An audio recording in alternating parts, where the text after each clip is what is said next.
दोस्तों, आज आप सुनने वाले हैं आप सबके फेवरेट जासूस की कहानी, जिसका नाम है रक्तमुखी नीला। वीडियो शुरू करने से पहले एक छोटी सी रिक्वेस्ट, वीडियो को ज़्यादा से ज़्यादा लाइक और शेयर ज़रूर करें। और अगर आपने अभी तक चैनल को सब्सक्राइब नहीं किया है तो प्लीज़ इसे सब्सक्राइब भी करें। तो चलिए शुरू करते हैं आज की कहानी।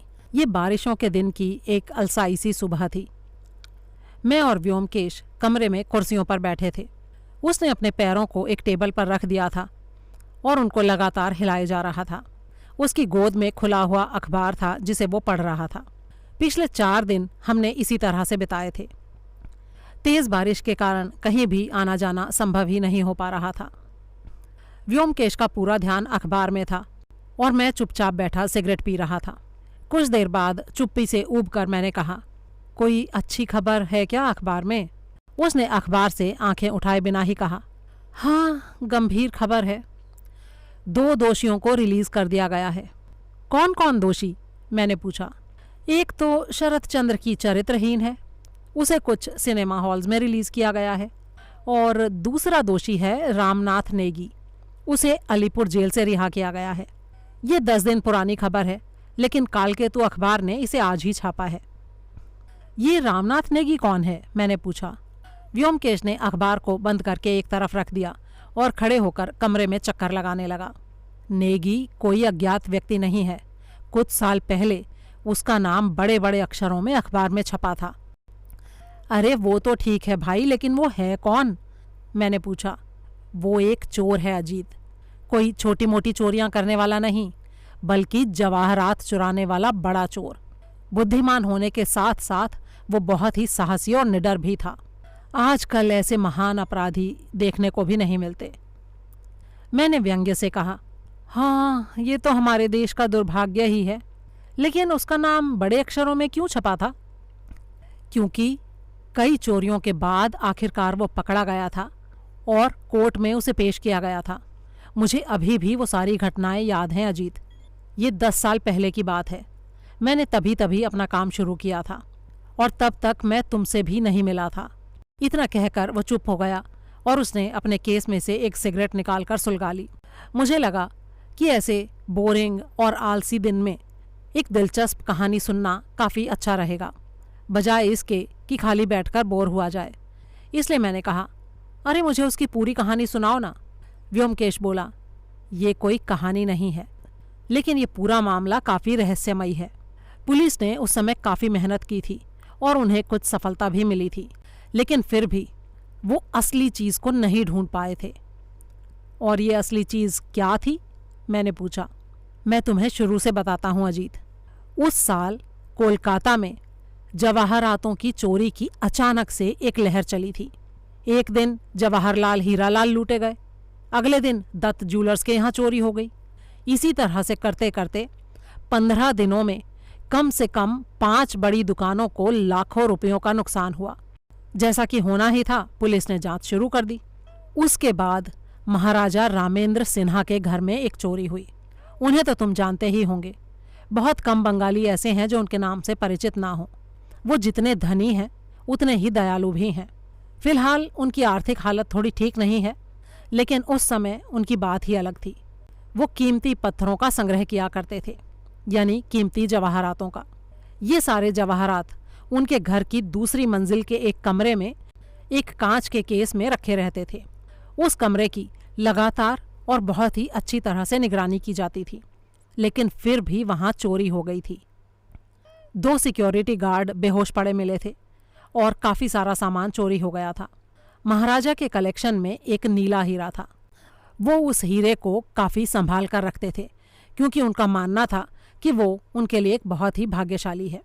उन्होंने उस हीरे को एक अंगूठी में जड़वा कर पहना हुआ था, लेकिन उन दिनों में वो पत्थर थोड़ा ढीला हो गया था, इसलिए उन्होंने उस नीले हीरे को भी अपने उसी कमरे में रख दिया और वो एक ज्वेलर को बुलाने का सोच रहे थे ताकि वो इसे दूसरी अंगूठी में सेट कर दे। तो वो नीला हीरा भी चोरी हो गया था। मुझे नहीं पता कि तुम्हें हीरों के बारे में कितना ज्ञान है, लेकिन मैं तुम्हें बता दूं कि नीले हीरे बहुत ही दुर्लभ और शानदार होते हैं। उनका मूल्य सिर्फ उनके वजन पर निर्भर नहीं होता, जैसा कि सफ़ेद हीरों का होता है, बल्कि हमारे देश में विशेष रूप से किसी व्यक्ति के भाग्य को बदलने की शक्तियों के आधार पर उनकी कीमत का निर्धारण होता है। नीला हीरा शनि ग्रह का पत्थर माना जाता है और ये सामान्य मान्यता है कि अगर कोई नीला हीरा पहने और वो उसे सूट कर जाए तो वो हीरा उसे फर्श से अर्श तक पहुंचा सकता है, यानी घोर गरीबी की हालत से भी अमीरी की बुलंदियों तक। और अगर कहीं वो उसे सूट ना करे तो वो अपना सब कुछ खोकर महागरीबी की हालत तक भी पहुंच सकता है।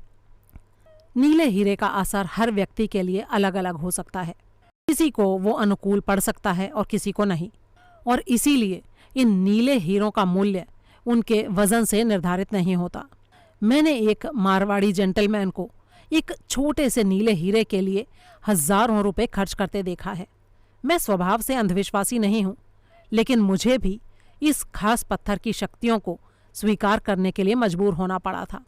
खैर, जब यह हीरा महाराज के घर से चोरी हुआ तो उन्होंने बहुत हंगामा किया। हालांकि उनके हजारों रुपए कीमत के बहुत सारे कीमती पत्थर गायब हुए थे, लेकिन वो इस खास हीरे के लिए सबसे ज्यादा चिंतित थे।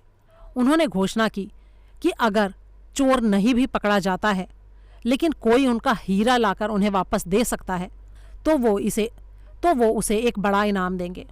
पुलिस ने बड़े जोर शोर से जांच शुरू कर दी। उन्होंने इस काम के लिए अपने प्रसिद्ध जासूस निर्मल बाबू को भी लगा दिया। तुम निर्मल बाबू को नहीं जानते होंगे, लेकिन वो सच में बहुत ही बुद्धिमान जासूस हैं। अब वो रिटायर हो चुके हैं। मुझे उनसे मिलने का सौभाग्य प्राप्त हुआ था। 7 दिनों के अंदर निर्मल बाबू ने चोरी के सारे गहने ढूंढ निकाले थे और तभी पता चला था कि ये चोरी इस रमानाथ नियोगी ने ही की थी। अब उसके घर की तलाशी लेने के बाद बाकी सारे जवाहरात तो मिल गए, लेकिन नीला हीरा गायब था। बाद में रमानाथ को अदालत की लंबी सुनवाई के बाद 12 साल के लिए जेल भेज दिया गया, लेकिन हीरा तब भी नहीं मिला। रमानाथ ने कुछ भी कहने से साफ इनकार कर दिया, लेकिन महाराज ने पुलिस पर दबाव डालना शुरू कर दिया ताकि वो अपना हीरा वापस पा सकें। उन्होंने इस कदर दबाव बढ़ाया कि 3 महीने की सजा के बाद रमानाथ के सेल की तलाशी खुद जासूस निर्मल बाबू ने ली। पुलिस के जासूसों ने, जो कैदियों के भेष में थे, ये बताया कि उन्होंने रमानाथ के पास वो पत्थर देखा था, लेकिन तलाशी में वहां से कुछ भी नहीं मिला। उस समय रमानाथ अलीपुर जेल में था, लेकिन उसके छोटे से सेल में वो हीरा कहाँ छिपा था, ये बात रहस्य ही बनी रह गई। धीरे धीरे पुलिस ने भी तलाशी की कोशिश करना छोड़ दी। इतना कहकर व्योमकेश कुछ मिनट के लिए चुप हो गया। फिर जैसे अपने आप से ही बोला, ये अजीब सी समस्या थी। कोई कैदी एक इलायची के दाने जितना बड़ा पत्थर कहाँ छिपा सकता है? अगर मैं इस केस की जांच कर रहा होता तो शायद मैंने इसे ढूंढ लिया होता और वो इनाम भी पा लिया होता। लेकिन खैर, इतना कहकर वो एक बार फिर से अपने विचारों में डूब गया। तभी हमने बाहर सीढ़ियों पर कदमों की आवाज़ सुनी। मैं सतर्क होकर बैठ गया। ये ज़रूर कोई मुवक्किल होगा। व्योमकेश ने ध्यान से आवाज़ को सुना और बोला, ये एक बूढ़ा व्यक्ति है। इसके जूते काफ़ी महंगे हैं। शायद वो गाड़ियों में घूमता है, यानी काफ़ी अमीर है। ये थोड़ा लंगड़ाता भी है। अच्छा अजीत, एक काम करो, ज़रा खिड़की से झांको और देखो, क्या एक बड़ी सी रोल्स रॉयस गाड़ी हमारे दरवाजे पर खड़ी है? मैंने झांका और कहा, हाँ वाकई खड़ी है। हाँ, तो मैं सही हूँ। क्या संयोग है अजीत, जिस व्यक्ति की हम अभी अभी बात कर रहे थे वही महाराज रामेंद्र सिन्हा मेरे पास आए हैं। और पता है क्यों? मैंने उत्सुकता से कहा, हाँ मुझे पता है, मैंने अखबार में खबर देखी थी। उनके सेक्रेटरी हरिपद रक्षित की हाल ही में हत्या हो गई है, शायद इसीलिए आए होंगे। तभी दरवाजे पर दस्तक हुई। व्योमकेश ने हमारे मेहमान का बड़ी ही गर्मजोशी से स्वागत किया। मैंने महाराज रामेंद्र के चित्र अखबारों में कई बार देखे थे, लेकिन ये पहली बार था जब मैं उन्हें आमने सामने देख रहा था। उनके चारों ओर कोई ठाठ बाट या भव्यता जैसी चीज़ नहीं थी। वो एक साधारण कमज़ोर व्यक्ति लग रहे थे। उनके पैर में कुछ समस्या थी, जिसके कारण वो थोड़ा लंगड़ाते थे। उनकी उम्र तो 60 से ऊपर थी, लेकिन चेहरे पर ज़रा भी झुर्रियाँ नहीं थीं। उनके व्यक्तित्व में एक शांत गरिमा का आभास था। उन्होंने व्योमकेश की तरफ प्रश्नवाचक मुस्कान के साथ देखा। वो थोड़े हैरान भी थे। उन्होंने कहा, आपकी मुद्रा से ऐसा लगता है कि आप मेरी प्रतीक्षा कर रहे थे। क्या आपने अनुमान लगा लिया था कि मैं आपसे मिलने आने वाला हूँ? व्योमकेश ने मुस्कुराते हुए कहा। मुझे अपनी अच्छी किस्मत पर विश्वास नहीं हो रहा है, लेकिन जब पुलिस आपके सेक्रेटरी की हत्या का मामला सुलझा नहीं सकी तो मेरे मन में ये उम्मीद हो गई थी कि आप ज़रूर मेरी मदद के लिए आएंगे। लेकिन आप पहले प्लीज़ बैठिए। महाराजा एक कुर्सी पर बैठ गए और धीरे से बोले, हाँ, ये 5-6 दिन पहले की बात है। पुलिस कुछ नहीं कर पाई है। मैं धीरे धीरे हरिपद को बहुत पसंद करने लगा था, और इसके अलावा उसकी मौत बहुत ही भयानक भी थी।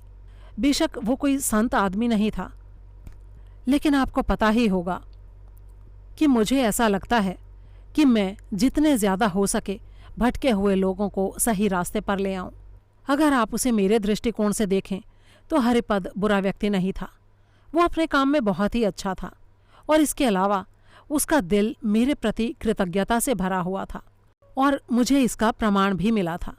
व्योमकेश ने बीच में ही टोकते हुए कहा, माफ़ कीजिएगा, मैं नहीं जानता था कि हरिपद एक अच्छा आदमी नहीं था। वो किस बुरे काम में संलग्न था? महाराजा ने कहा, लोगों के कहने के अनुसार वो एक बहुत ही बुरा अपराधी था। उसे कई बार जेल भेजा गया था। जब वो आखिरी बार जेल से बाहर आया तब उसने मुझसे मिलना शुरू किया। व्योमकेश बोला, आप प्लीज़ शुरू से सारी बात बताइए। मैंने अखबारों में खबर पढ़ी तो है, लेकिन वो इतनी नाकाफ़ी है कि मैं किसी नतीजे पर नहीं पहुंच सका। आप ये मानकर चलिए कि मैं कुछ भी नहीं जानता, और मुझे हर विवरण बताइए। इससे मुझे इस केस को समझने में मदद मिलेगी। महाराज ने गला खंखारा और बोलना शुरू किया। ये करीब 6 महीने पहले की बात है। फरवरी के मध्य में हरिपद पहली बार मुझसे मिलने आया। वो उससे पिछले दिन ही जेल से बाहर आया था। उसने मुझे सब कुछ बता दिया, कुछ भी नहीं छिपाया। उसने ये भी कहा कि अगर मैं उसे ईमानदारी से जीने का एक मौका दूं तो वो कभी भी अपराध के रास्ते पर फिर वापस नहीं जाएगा। मुझे उस पर दया आ गई। वो 40 के भी नीचे की उम्र का था, लेकिन तब तक 4 बार जेल जा चुका था। आखिरी बार उसे चोरी और धोखाधड़ी के आरोप में पकड़ा गया था। उसकी सज़ा लंबी थी। मैंने महसूस किया कि वो वाकई में पछता रहा था। मैंने उससे पूछा कि वो क्या काम कर सकता है। वो बोला कि उसे पढ़ाई करने का ज़्यादा मौका नहीं मिला, क्योंकि वो 19 साल की उम्र के बाद कई बार जेल जा चुका 19 साल की उम्र के बाद कई बार जेल जा चुका था। फिर भी उसने शॉर्ट हैंड और टाइपिंग सीख ली थी। उसने मुझे आश्वासन दिया कि अगर मैं उसे नौकरी पर रखूँगा तो वो बहुत ही वफादारी से मेरी सेवा करेगा। मेरा दिल पिघल गया और मैंने उसकी मदद करने की ठान ली। पता नहीं क्यों, लेकिन मेरे मन में ऐसे लोगों के प्रति बहुत ही दया है। मैं उनकी फरियाद को अनदेखा नहीं कर सकता, और इसीलिए हालांकि मुझे शॉर्ट हैंड टाइपिस्ट की ज़रूरत नहीं थी, फिर भी मैंने उसे नौकरी पर रख लिया। उसने पास ही में एक छोटा घर किराए पर ले लिया, क्योंकि उसके कोई रिश्तेदार नहीं थे। जल्दी ही मैंने महसूस किया कि वो बहुत ही कुशल और बुद्धिमान आदमी था। उसने ऐसे ऐसे काम भी किए जो उसे करने की ज़रूरत नहीं थी, और वो भी बहुत ही बेहतरीन तरीके से। मेरे बिना कहे ही वो मेरे बहुत से काम कर दिया करता था। 2 महीने के अंदर ही उसकी सेवाएं मेरे लिए जैसे अनिवार्य हो गईं। मैं उसके बिना नहीं रह सकता था। और संयोग देखिए, ठीक उसी समय मेरे पुराने सेक्रेटरी अविनाश बाबू का निधन हो गया। मैंने उनकी जगह पर हरिपद को नियुक्त कर लिया। मेरे कर्मचारी इस नियुक्ति से खुश नहीं थे, लेकिन मैंने उनकी कोई परवाह नहीं की। मैं जानता था कि हरिपद इस काम के लिए सबसे उपयुक्त व्यक्ति था। पिछले 4 महीनों से हरिपद ने सेक्रेटरी के अपने कर्तव्यों का बहुत ही कुशलता से पालन किया। बाकी कर्मचारियों ने उसकी शिकायत की, लेकिन मैंने उन्हें नज़रअंदाज कर दिया। ये सच है कि हरिपद जेल से छूटा हुआ एक पुराना अपराधी था, लेकिन मैं आपको आश्वस्त कर सकता हूँ कि अंत में वो बदल चुका था। वो पूरी तरह से एक नया व्यक्ति बन गया था। मुझे लगता है कि गरीबी के कारण उसने अपराध का रास्ता पकड़ा होगा, और जैसे ही उसे गरीबी से मुक्ति मिली वो ईमानदारी की राह पर लौट आया। वास्तव में हमें ऐसे अपराधियों को सुधारने की कोशिश करनी चाहिए जो इसी तरह के कारणों से जेल जाते हैं। लेकिन खैर, वो एक अलग मसला है। पिछले मंगलवार को जो हुआ वो बहुत ही भयानक था। आपने शायद उस घटना के बारे में अखबारों में पढ़ा होगा। मुझे सुबह खबर मिली कि हरिपद की हत्या कर दी गई है। मैंने पुलिस को सूचित किया और खुद उसके घर गया। वो अपने बिस्तर के पास फर्श पर पड़ा था। पूरा कमरा खून से सना हुआ था। हत्यारे ने उसका गला काटकर इतनी निर्दयता से उसकी हत्या की थी कि अब भी उसे याद करते हुए मुझे कंपकपी आ रही है। उसकी श्वास नली बुरी तरह से फटी हुई थी। ऐसा विभत्स दृश्य देखना हर किसी के बस की बात नहीं है। ये कहते हुए महाराज एक पल के लिए रुके और उनके शरीर में झुरझुरी सी आई। व्योमकेश ने पूछा, क्या उसके शरीर पर और कोई घाव नहीं था? जी हाँ था, उसे चाकू से मारा गया था। ओह, तो हत्यारे ने उसे घातक रूप से चाकू मारा और फिर उसका गला काटा? जी हाँ व्योमकेश बाबू, महाराज ने कहा। ये सुनकर व्योमकेश ने आंखें बंद कर लीं और गहरी सोच में डूब गया। उसके बाद उसके चेहरे पर कुछ ऐसे भाव उभरे जिन्हें मैं अच्छी तरह से पहचानता था। मैंने अक्सर उन भावों को उसके चेहरे पर देखा था। उसे ज़रूर कोई सुराग मिल गया था। महाराज ने कहा, देखिए, अब जो कुछ भी मुझे पता था वो मैंने सब आपको बता दिया है। मैं चाहता हूँ कि आप इस केस को हल करने के लिए पुलिस के साथ मिलकर काम करें। इस निर्दयी हत्यारे को समाज में स्वतंत्र घूमने की अनुमति बिल्कुल भी नहीं मिलनी चाहिए। इसे पकड़ना हर किसी का नैतिक कर्तव्य है और मुझे उम्मीद है कि आप इस केस को हल करने में कोई आपत्ति नहीं दिखाएंगे। व्योमकेश ने मुस्कुराते हुए कहा, मेरा पुलिस से कोई झगड़ा नहीं है। हम निश्चित रूप से मिलकर काम करेंगे। क्या आप मुझे हरिपद की आखिरी बार सज़ा की अवधि बता सकते हैं? महाराज ने कहा, हरिपद ने मुझे बताया था कि उसकी आखिरी अवधि 14 साल की थी, लेकिन उसके अच्छे व्यवहार के कारण उसे 11 साल बाद ही रिहा कर दिया गया था। अब तो व्योमकेश के चेहरे से प्रसन्नता जैसे छलकी पड़ने लगी। वो बोला, क्या आप हरिपद के बारे में कुछ और बता सकते हैं? जैसे कि क्या आपने उसकी मौत के कुछ दिन पहले उसके व्यवहार में कुछ असामान्य देखा था? हाँ, देखा था। उसकी मृत्यु के 3 या 4 दिन पहले हरिपद एक सुबह मेरे पास काम कर रहा था। तभी अचानक उसकी तबीयत बहुत ही ज़्यादा खराब हो गई। उसे देखकर मैंने महसूस किया कि वो किसी कारण से बहुत बुरी तरह से डर गया था। क्या उस समय आपके पास और कोई नहीं था? महाराज ने कुछ पल सोचा, फिर बोले, उस समय मैं कुछ लोगों के डोनेशन की एप्लीकेशंस देख रहा था। वहाँ पर एक याचक भी मौजूद था। हरिपद की तबीयत तभी खराब हुई थी जब वो वहाँ बैठा था। ठीक है, क्या कोई और अजीब घटना या इसी तरह की कोई बात आप याद करके और मुझे बता सकते हैं? महाराज ने फिर से कुछ देर सोचा और बोले, कुछ खास बात तो नहीं है, लेकिन एक छोटा सा किस्सा मुझे याद आ रहा है। शायद आपको याद हो कि कुछ साल पहले मेरे घर से एक नीला हीरा चोरी हो गया था। हाँ हाँ, मुझे अच्छी तरह याद है, व्योमकेश ने कहा। तब तो आपको पता ही होगा कि मैंने उसके लौटाने पर इनाम की घोषणा की थी। जी हाँ, मुझे वो भी पता है महाराज, लेकिन मुझे ये नहीं पता कि क्या वो इनाम अब भी दिया जाएगा या नहीं, व्योमकेश ने एक शरारती मुस्कान के साथ कहा।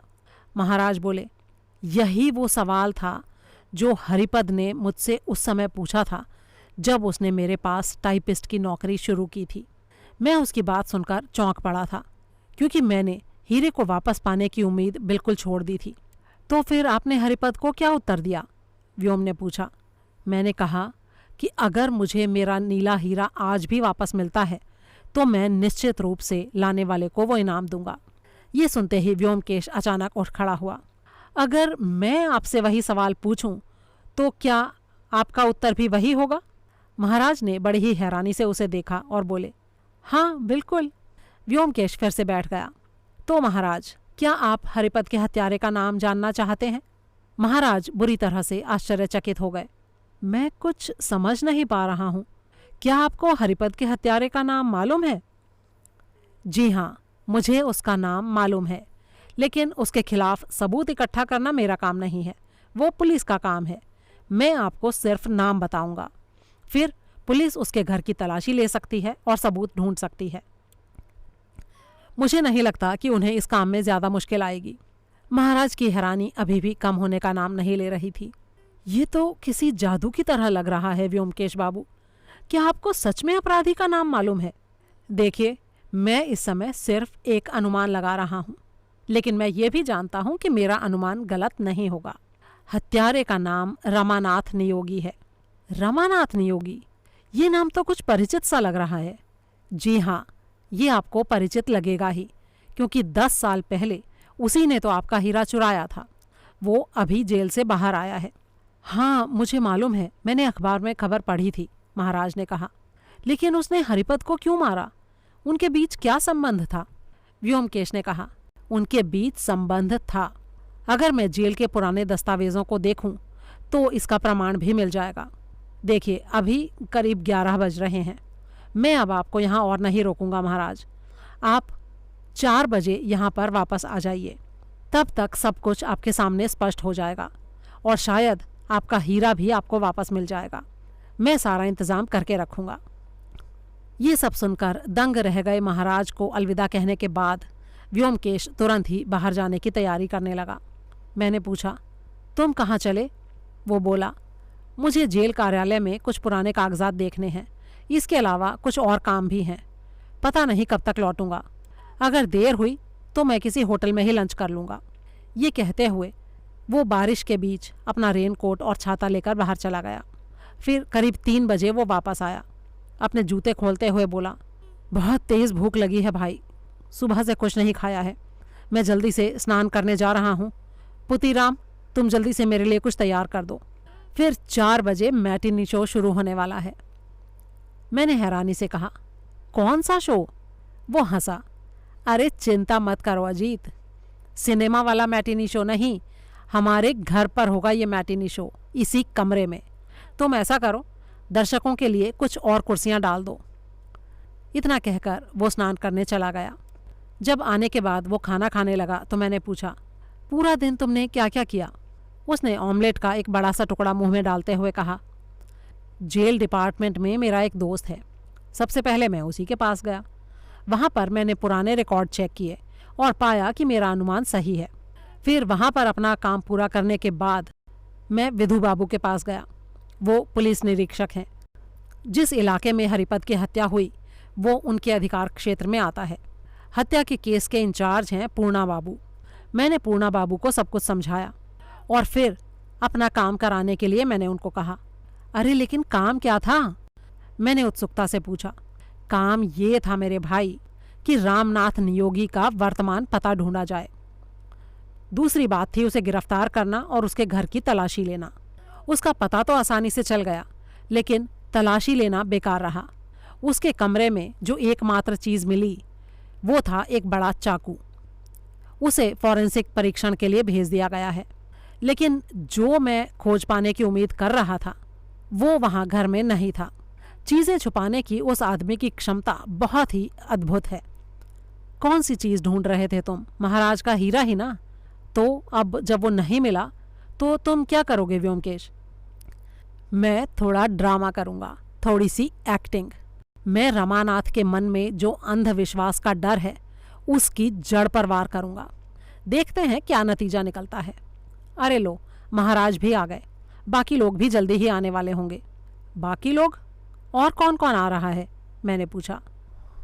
रामनाथ नियोगी आएगा और उसके घर की जो लोग रखवाली कर रहे हैं वो आएंगे। मैंने विधु बाबू के साथ मिलकर यही व्यवस्था की है। अरे पुतीराम, ये बर्तन हटा दो यहाँ से। पुतीराम बर्तन ले गया और इसके बाद मुझे कुछ और पूछने का मौका नहीं मिला, क्योंकि तब तक महाराज कमरे में दाखिल हो चुके थे। घड़ी ने 4 बजाए, यानी वो बिल्कुल सही टाइम पर आए थे।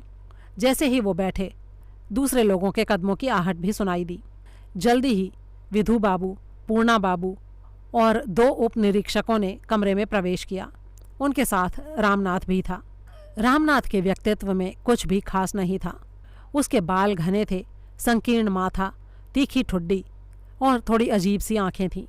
उसने एक बहुत ही पुराना मल्टी कलर चमड़े के बटन वाला कोट पहना हुआ था। इसे शायद उसके जेल जाने से पहले बनाया गया होगा। उसने उसके आकार से बड़े रबर के जूते पहने हुए थे। देखने में वो काफ़ी हास्यास्पद सा दिखाई दे रहा था। उसे देखकर कोई सोच भी नहीं सकता था कि वो इतना खतरनाक आदमी होगा। व्योमकेश ने उसकी तरफ इशारा करते हुए महाराज से पूछा, क्या आप इस आदमी को पहचानते हैं? महाराज ने तुरंत कहा, हाँ, ये वही है जो उस दिन डोनेशन मांगने के लिए आया था और जिसके सामने हरिपद की तबीयत खराब हो गई थी। ठीक है, अब आप लोग सभी प्लीज़ अपनी अपनी सीट पर बैठ जाएं। विधु बाबू, आप महाराज को जानते हैं ना, आप प्लीज़ उनके पास बैठिए। रामनाथ, तुम यहाँ बैठो। व्योमकेश ने टेबल के पास रखी एक कुर्सी की तरफ इशारा करते हुए कहा। रामनाथ बिना कुछ बोले बैठ गया। दोनों उपनिरीक्षक उसके बगल में बैठ गए। विधु बाबू ने बड़ी ही गंभीरता से सब लोगों को घूरा। वो इस बात को अभी तक स्वीकार नहीं कर पा रहे थे कि उनके सामने कुछ अनौपचारिक होने जा रहा था। उनका चेहरा और व्यवहार ये दिखा रहे थे कि वो इस पूरे मामले के प्रति काफ़ी असहज और नाराज़ थे। जब सभी बैठ गए तो व्योमकेश ने टेबल के सामने बैठते हुए कहा, आज मैं आप सबको एक कहानी सुनाऊंगा।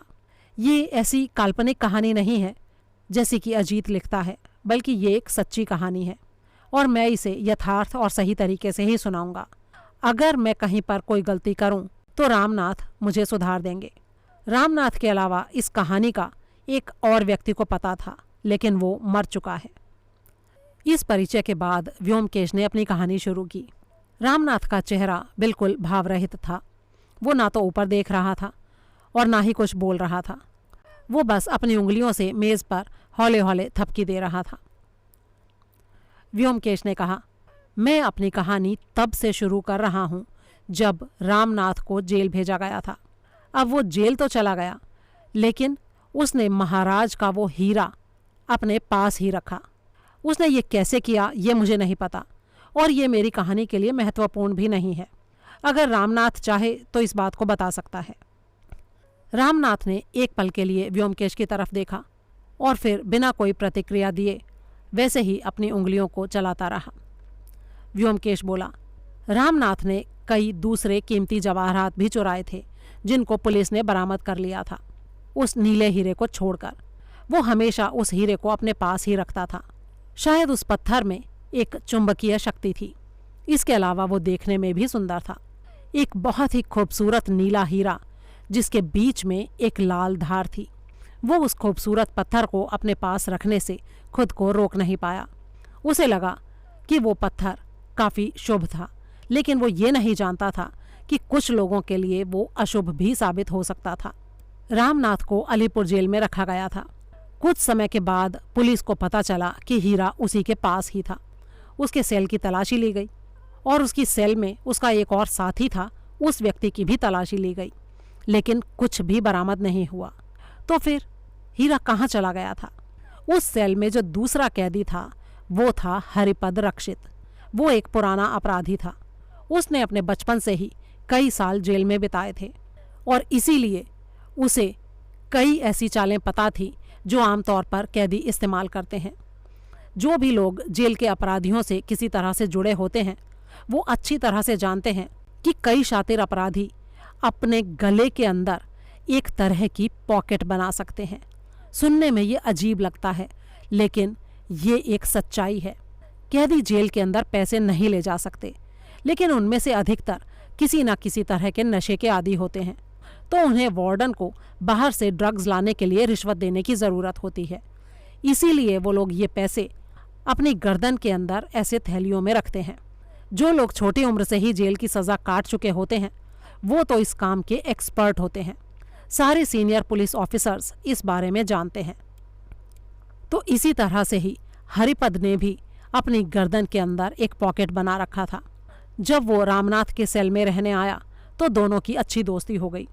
रामनाथ को हरिपद की उस थैली के बारे में पता चला। फिर एक दिन पुलिस ने जेल पर छापा मारा। हीरे को छिपाने के लिए कोई जगह नहीं थी। तब रामनाथ ने वो हीरा हरिपद को दिया और उससे कहा कि इसे अपनी गर्दन की उस थैली में छुपा ले। हरिपद भी उस पत्थर से बहुत ही आकर्षित हुआ था, इसलिए उसने जल्दी से उसे निगल लिया। हीरा उसकी गर्दन के अंदर चला गया और इसीलिए इसमें कोई भी आश्चर्य की बात नहीं कि पुलिस को तलाशी में कुछ नहीं मिला। अगले ही दिन हरिपद को दूसरे जेल में ट्रांसफ़र कर दिया गया। इससे हरिपद को लगा कि वो बहुत ही भाग्यशाली है। उसने अपने दोस्त को धोखा दिया और उसका हीरा उसे नहीं लौटाया। अब रामनाथ किसी से शिकायत भी नहीं कर सकता था, क्योंकि एक चोर अपने पास से चोरी हो गए चोरी के सामान के लिए पुलिस की मदद तो नहीं ही ले सकता है। और तभी रामनाथ ने हरिपद से बदला लेने की योजना बनाई। मैंने इस समय पर गौर किया कि हालांकि रामनाथ के चेहरे के भावों में तो कोई बदलाव नहीं हुआ था, लेकिन अब उसके माथे की नसें कंपकपा रही थीं और उसकी आंखें लाल होने लगी थीं। व्योमकेश ने आगे कहा, फिर इसी तरह से 10 साल बीत गए। हरिपद जेल से रिहा हुआ और उसने अपनी रिहाई के बाद सीधे महाराजा के पास जाने का इरादा बना लिया। उसकी मंशा थी महाराज से मेलजोल बढ़ाना और फिर हीरा वापस लौटाकर उनसे पुरस्कार लेना। वो अच्छी तरह से जानता था कि अगर उसने हीरा बाहर बेचने की कोशिश की तो उसे पकड़ा जा सकता है। लेकिन महाराज ने पहली ही मुलाकात से उसके प्रति इतनी दयालुता दिखाई कि वो दुविधा में पड़ गया। फिर भी उसने महाराज के सामने हीरे के विषय को उठाया, लेकिन बाद में उसे उस व्यक्ति से पुरस्कार लेने और उसे हीरा देने में शर्मिंदगी महसूस हुई जो उसके प्रति इतना दयालु और इतना अच्छा था।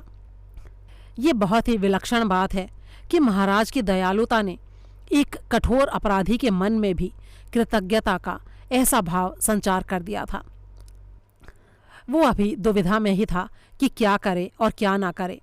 इसी बीच रामनाथ जेल से रिहा हो गया। वो नहीं जानता था कि हरिपद कहाँ पर है, लेकिन किस्मत की बात कि रिहाई के 4 दिन के भीतर ही उसने महाराज के घर में हरिपद को देख लिया। उस वक्त जब वो महाराज से डोनेशन मांगने के लिए गया था। हरिपद की उस समय जो तबीयत खराब हुई वो रामनाथ को देखने के कारण ही हुई थी, और हरिपद को वहां देखते ही रामनाथ के दिल में पिछले 10 सालों से जल रही बदला लेने की आग फिर से भड़क उठी। उसके लिए हरिपद के रहने की जगह को ढूंढना बहुत ही आसान था। फिर कत्ल वाली रात वो वहां पर गया और फिर इतना कहकर व्योमकेश एक पल रुका। अभी तक वो हम सभी को देखते हुए बात कर रहा था। अब अचानक वो रामनाथ की तरफ मुड़ गया। रामनाथ बिना पलक झपकाए उसे ही घूर रहा था। व्योमकेश ने अपनी उंगली उठाकर उसकी तरफ इशारा किया और एक तेज गहरी चुंबकीय आवाज में कहा, रामनाथ, उस रात तुमने हीरे की तलाश में हरिपद की गर्दन काट डाली। अब वो हीरा कहाँ है? रामनाथ व्योमकेश की सम्मोहक दृष्टि से नजरें नहीं हटा सका।